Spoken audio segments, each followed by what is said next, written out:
Hi, so I will be your interviewer, Lily Galvan, and I am interviewing Tracy Vichers. In this first question, I will be asking her, I asked her about how does It's On Us approach prevention programs, as well as emphasizing they have many prevention programs that work with young men in colleges around sexual assault.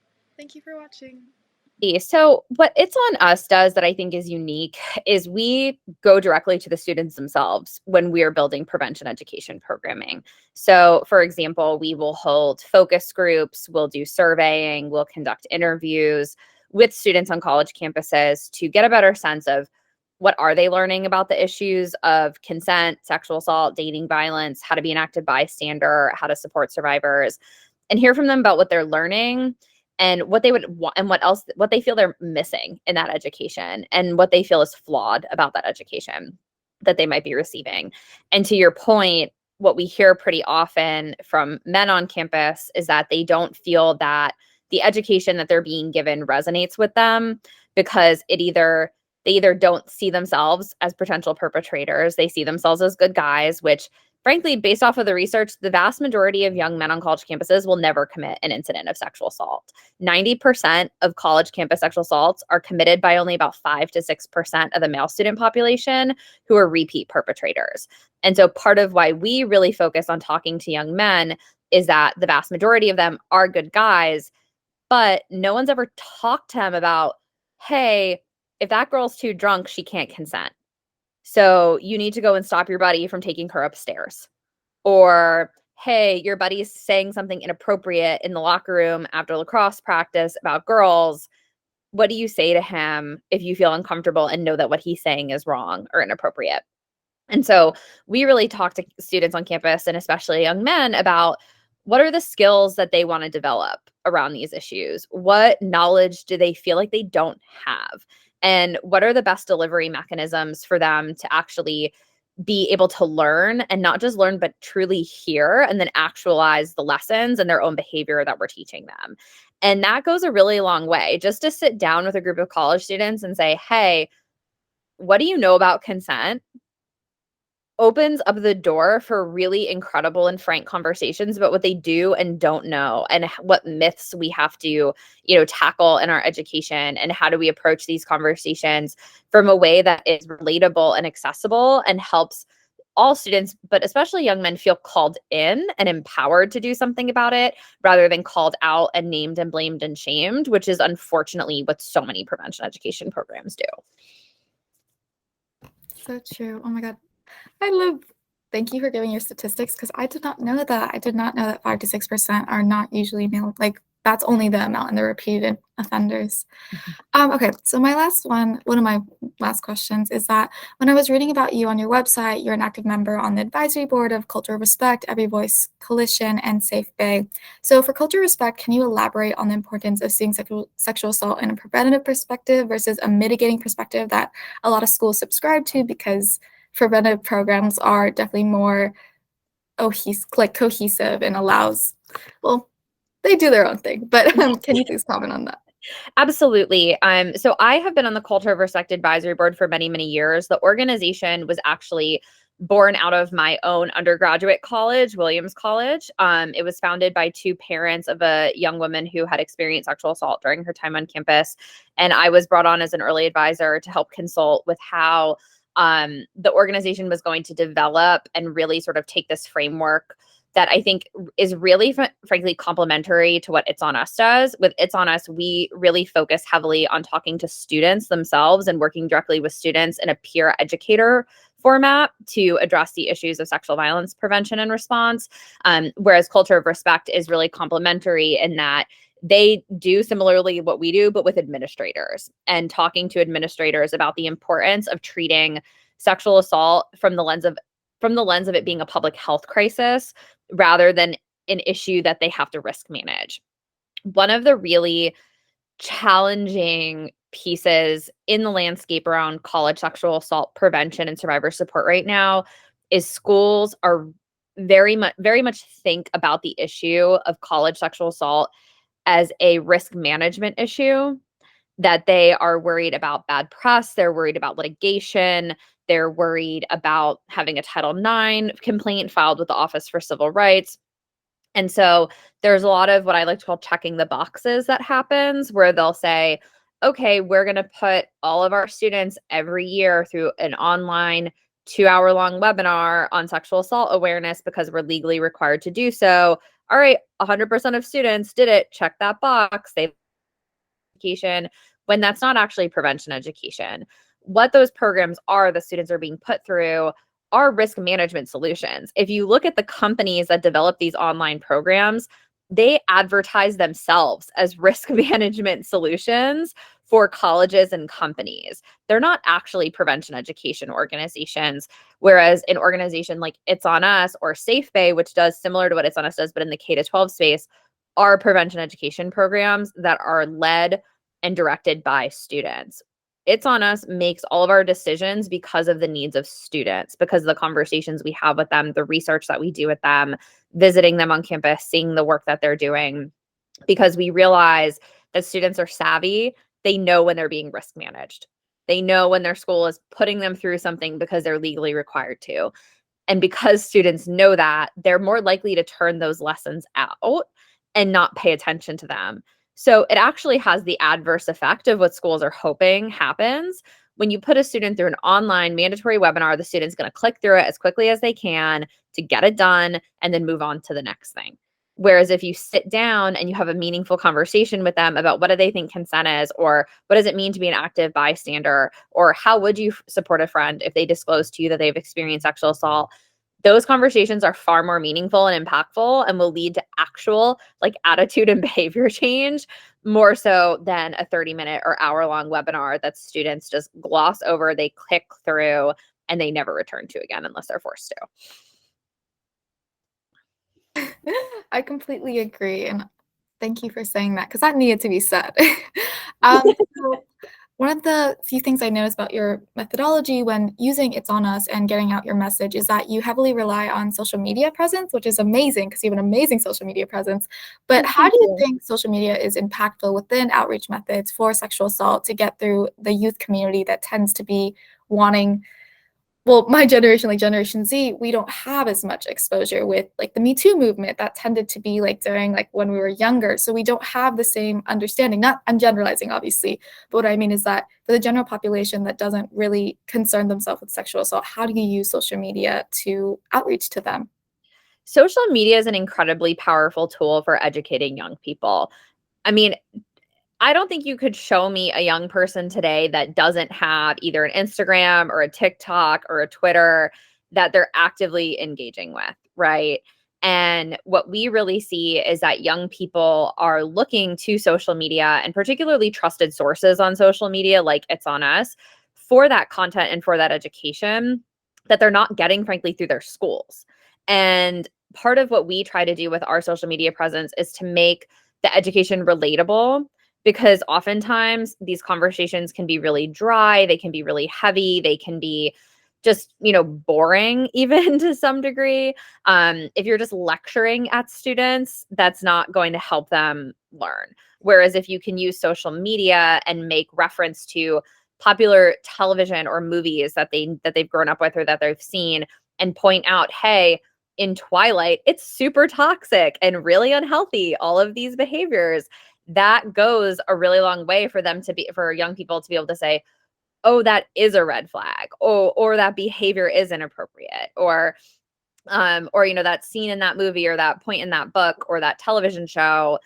It just helps the students relate to it in a way that just talking to them just doesn't, right? And so if we're able to draw connections between really important educational topics and things that they're seeing and experiencing in their real life through social media, that's critically important because it helps draw those connections so much faster and helps them to be able to identify more quickly, hey, my friend's boyfriend is doing that thing that Edward in Twilight did to Bella. That's not okay. Now I have the tools because It's On Us gave them to me to go and have a conversation with her and check in and make sure if she's okay. Right? Like that's really, really important. Um, we also know that there are so many students who care about this issue, but don't know where to find the most accurate or correct information. And so, because we're a trusted source, we have a lot of young people who come to our social media accounts because they know that what we're going to put out is going to be accurate. They know that it's going to be helpful, and they know that it's going to be presented in a way that's really easy to understand and digestible. And we really try to make sure that the way that we talk to students about this work, again, calls them in and helps them feel better equipped to understand what is consent and how do you get it, for example, or what are the signs of an unhealthy or abusive relationship, that then they can take that, understand it, connect it to things in their real life, and then be able to take action because of what they learned. And just preaching to a student or making them, take a test on it, that's not how people learn about these issues. And so we really strive to make our social media accessible, educational, and at times, fun. Even though the subject is really hard, it's fun to be able to go through and be like, oh God, yeah, that was a red flag in that movie. Or, oh God, that all those boyfriends in Hallmark movies and the holidays are terrible. And to have the opportunity to connect those things to real life is really important and helps our students better see and understand, like, oh, these are the real examples in real life that I can relate to, versus just something being really dry and not relatable at all. Yeah. Thank you for that response. So in your educational resources, you talk about saying collect information on the gaps that exist in sexual violence prevention, educational materials. So why do you think our schools, specifically college and high schools, are so unprepared for sexual assault cases and survivor support? I think there are a couple of reasons for this. I think one is that unfortunately, Title IX has become a political football over the last few years. And I do not believe that your civil rights should change based off of who is in office. And we've unfortunately experienced a lot of back and forth and whiplash over what rules and rights students have under Title IX, particularly student survivors of sexual assault. And that has been incredibly confusing for students and for administrators, frankly. Administrators are often caught between a rock and a hard place because of the Title IX coordinators that I know and I talk to regularly. They want to do the right thing by their students. They want to make sure that they have survivor informed processes. They want to make sure that student civil rights are upheld. But unfortunately, the way that the current regulations are written, there are areas where is flexibility and the opportunity for schools to do the least harm, but the Title IX coordinators are subject to what their school's general counsels are telling them. And so the school's lawyers are saying, hey, our primary concern is not getting sued. And so because we don't want to get sued, we're telling you, you have to use this interpretation of the regulation on Title IX that isn't as supportive towards survivors. And the administrators might not like it, but that's what they're being told. And then it has those downstream negative effects on student survivors who then feel harmed by their school's process, lose trust in their Title IX coordinator, lose trust in the system, and then either drop out of their Title IX case, transfer schools, just give up. And to be blunt, that's what Betsy DeVos wanted. Right. That's what the Trump Department of Education wanted. They wanted fewer students reporting sexual assault. They wanted fewer students moving forward with Title IX cases. They wanted to make it harder for student survivors to seek justice. Now we are in a really unique place where the Biden administration is trying to undo all of those harmful rules. But unfortunately, the federal regulatory process is incredibly complicated and it is incredibly slow. And it is students who are getting caught up in that slowness in really harmful ways that I think the Department of Education recognizes, but they are also sort of stuck in this system of having to go through the process. So that way, when the regulation changes do come out, hopefully this May, as they've stated, that there can't be legal challenges to the regulatory changes. Like they're trying to move it forward in a way that dots every I and crosses every T. So that way groups that are, like quote unquote men's rights groups or other groups don't come back and then try to take litigation against the Department of Ed, get the regulatory changes thrown out, and continue to place students in this really terrible position of being in limbo about what their civil rights are. So I think that just the ongoing push and pull over Title IX has created a lot of challenges for students and survivors. I also think part of the challenge, right, is that, to my point earlier, colleges think of the issue of sexual assault as a risk management issue instead of a public health crisis. And so they're oriented towards risk managing survivors through this process, again, out of fear of litigation from either the survivor or the respondent, rather than taking a trauma-informed approach to say, hey, what can we do to support you?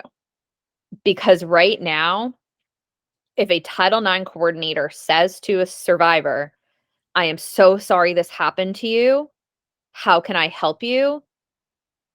If the respondent finds out that those words were uttered, that Title IX case is getting thrown out and that survivor has no ability to pursue justice.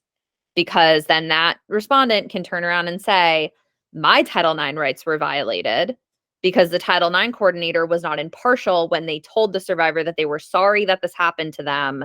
Therefore, they already believed before an investigation was completed that I was guilty. And so it ends up creating a situation where the individual or individuals that a survivor is told to turn to during a Title IX process, aka the Title IX coordinator, is restricted from showing empathy to that survivor, which then compounds these feelings of institutional betrayal and harm that survivor is feeling. And it really puts Title IX coordinators in this terrible bind of, even if they believe that student, they cannot say, I believe you, or I'm sorry that this happened to you. And so I think that is incredibly challenging. I also think too, I say this, pretty bluntly, what a school cares about when you look at their budget. And when you look at any institution's budget, I would ask, how much money is a school spending on sexual violence prevention education versus how much funding are they giving to their football team? How much money are they spending on prevention education versus building new dorms? Right. And so when you think about this issue, you always know what schools care about by what they invest in. And if they're not investing equitable amounts of funding in prevention education and survivor support or mental health support for the students generally, then what they do and don't care about. And I think part of this challenge too is schools have not really been equipped to address mental health challenges in the ways that they need to be. We hear students from schools all the time saying it's 6 weeks before I can get an appointment with my school's therapist or counseling center because they don't have enough therapists and counselors. And that's really challenging if you have experienced sexual violence and you need to talk to a counselor and you can't talk to them for 6 weeks. So much can go wrong in those 6 weeks for that student.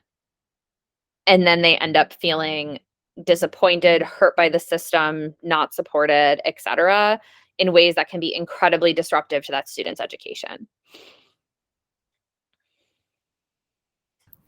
Thank you. That was beautiful. Thank you so much. Okay, so my last question, because I was going to ask all these questions about Title IX, but you kind of answered all of this. So one of my last questions is, on your website in survivor support resources, you discuss a section called self-care. And so what is the role of self-care in the healing of survivors? And then a follow-up was that I thought, like, specifically, I don't know if this quote resonates with what you guys thought about self-care, but the idea of, okay, someone just knocked it, I'll open it later. But caring, like Audre Lorde's quote of caring for myself is not self-indulgence, it is self-preservation, and that is an act of political warfare. Do you think that quote resonates with the idea of self-care in the process of healing of survivors? If not, completely okay. Please comment. No, I do. I use that quote often, so it does very much resonate. I really believe that self-care looks different for everyone and every survivor. For some survivors, self-care might mean deactivating all their social media accounts temporarily, right? It might mean asking their school for a change in housing. It might mean asking for accommodations around their classes, right? Asking for more time to turn in assignments because they're struggling with their mental health and they need additional time to finish a paper or take a test. For others, it might mean saying, you know what, I'm going to start going home on weekends if I can, to be home with friends and family. It might mean having a close friend and confidant who they feel comfortable sharing it with. It can mean setting boundaries, right? And I think, so much of self-care is not, right, bubble baths and online shopping. It's what are you doing to protect your own peace and to be able to say, I am going to do X, Y, and Z thing because it is what is best for me and my mental health and my healing journey. And I don't care if you don't like it, right? Like the option, like part of, healing is having the right to say yes or no and to take back control of your options and what happens and what happens to you for the rest of your life. And that just can look different for every survivor. And I think what we see so often with It's On Us is many of our student leaders come to It's On Us because they are student survivors themselves. And part of their self-care and healing journey is to work with It's On Us to educate their peers on sexual violence prevention because they don't want what happened to them to happen to anyone else. And that is part of their healing journey. And we take so much pride knowing that we can support students in doing that and helping them move forward and heal after they've experienced something really horrible and traumatic. Thank you so much. Thank you for your time. Thank you for everything that you just said. That is the last question I have for our interview. I could talk to you for like hours, but I'm going to stop myself because I know you are a very important person. So obviously I want to value your time, but thank you so much. So I just want to do a little quick background on me. So really, just so you know where this recording is going. So I made a community service project called Yes Means Yes on my high school campus dealing with preventative measures for sexual assault. And so basically what I do is make awareness, do programs around consent, and deal with the cultural or social norms that continue to cultivate a cycle of sexual assault. So this is a campaign I'm doing where I'm interviewing amazing organizations like It's On Us to really bring awareness that survivors and youth activists are not alone and that they have these resources and they have these amazing people fighting for them, as well as bring more awareness on these Title IX and dealing with culture of consent and all these amazing ideas that we usually don't get to talk about in high school because of boundaries and barriers and a lot of that basically. Yeah. So the challenges of K-12 education. Yeah. It's true. But thank you for being a part of this. I really appreciate it. And that's kind of the end. So thank you. Of course. And Olivia, you'll be able to send over the recording afterwards. Yep. Usually with Google Meets, it takes a little bit to download, but I'll send it to you as soon as I have it. Yeah, of course. Thank you so much. So I hope you guys both have a great day and a great weekend. And next weekend is a 3-day weekend. So we're almost there.